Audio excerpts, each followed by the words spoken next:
फलियान और तिलावत कुरान मजीद अरशाद फरमान। أعوذ بالله من الشيطان الرجيم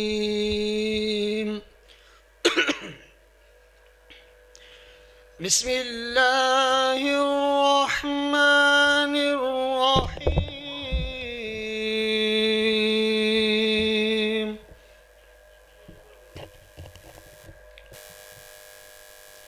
يا أيها الذين آمنوا استعينوا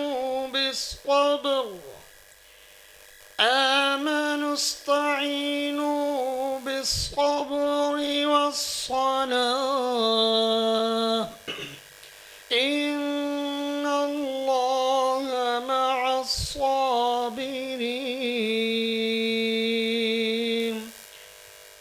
ولا تكونوا لمن يقتل في سبيل الله أموات بل أحياء ولكن لا تشعرون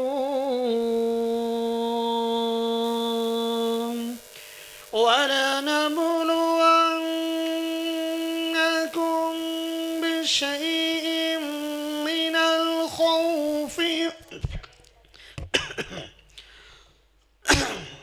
من الخوف والجوع ونقص من الأموال والأنفس والثمرات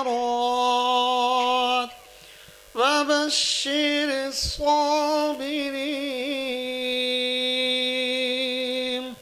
الذين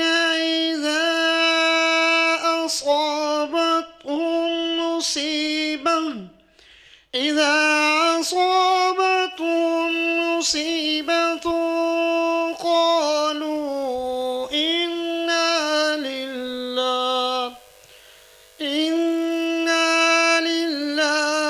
وإنا إليه راجعون صدق الله العظيم। एसन मोहतरम